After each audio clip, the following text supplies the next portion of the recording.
Happy New Year, and with the new year comes 2 new Supermassive Games teasers.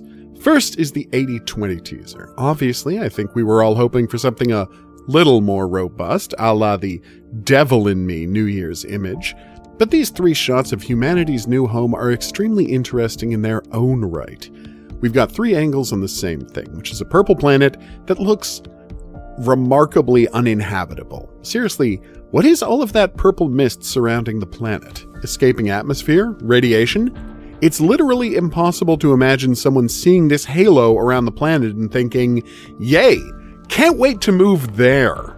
I'm also curious about these strange streaks in the clouds covering the planet's surface. Are these evidence of some kind of a freak superstorm? A terraforming process already underway? That option is pretty unlikely. The Cassiopeia is a reconnaissance ship, so Earth is probably still fairly early in its assessment of the planet. The most interesting thing in the images by far is this shadow. At first glance, it seems like there's only 3 elements in the photos: the planet, the radiation halo, and the star field beyond it. But a close inspection of the 3rd image reveals something strange. The starfield is made up entirely of dots of light, anywhere from 1 to a handful of pixels in size, from faded gray to bright white. Except for this shape, right here. This oblong object seems to be catching a bit of light around its edges. Is this a meteor, a moon, a small asteroid? Perhaps even a piece of space rock that's been partially converted into a spaceship, like the Bat Monster's craft from House of Ashes? Okay, that's a pretty huge stretch, and I realize that. But since all we currently have is a shadow on a picture of space, I think we've got free license to get as weird as we want with the theories. In addition to the video, there's an audio component, which consists of some regular pulsing and strange static. Then, right at the end, just before the video cycles, there's a hint of a screech. Is this the same screech we heard in the teaser trailer? The same screech that parasites make in House of Ashes? It's too faint to tell, really, but there's definitely something there.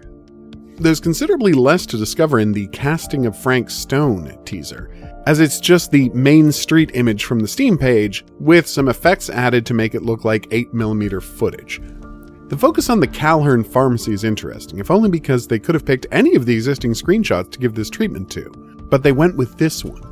Between that and the Calhern who was killed by Frank Stone back in the 60s, we shouldn't be surprised if the family becomes a central part of the game's story in some way, with one of its members perhaps even being one of the main characters.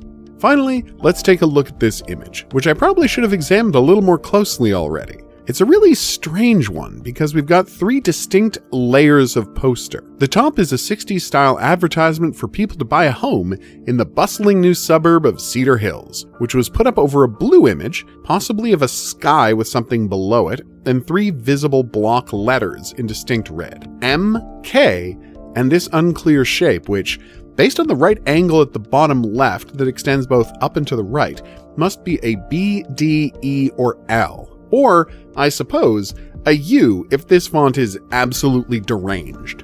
There's another red letter here, but we can't see enough of it to make out any details. And no, you're not wrong. It's incredibly weird to see the letters M and K next to each other.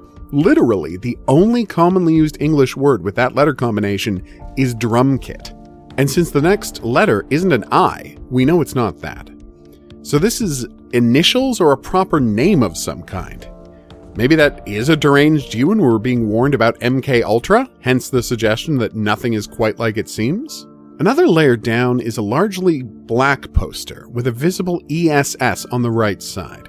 Unless it's a proper name, it's notable that it's a pretty uncommon way for a word to end. Relegated mostly to nouns describing female roles, the suffix ness, which refers to a quality something has, or less, the state of being without. There's also, random small words like dress and press, as well as success. So basically I'm saying that while it's not a popular way for words to end, there's still way too many options for this to be a meaningful clue. So why bring it up at all? Just another thing for us to keep our eyes on, I guess. Anyway, that's all we've got for the new year so far. Hopefully we'll get more news about 80/20 Frank Stone and yes, Little Nightmares 3. in the near future.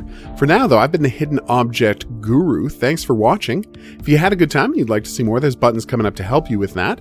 Check out my hot new game, Clown in the Woods, over on itch.io, free to play right now. And if you have any questions, comments, or suggestions for upcoming video topics, drop them in the comments section below the video. We'll see you back here for more Supermassive Games videos, but until then, I'll say that's right. Au revoir.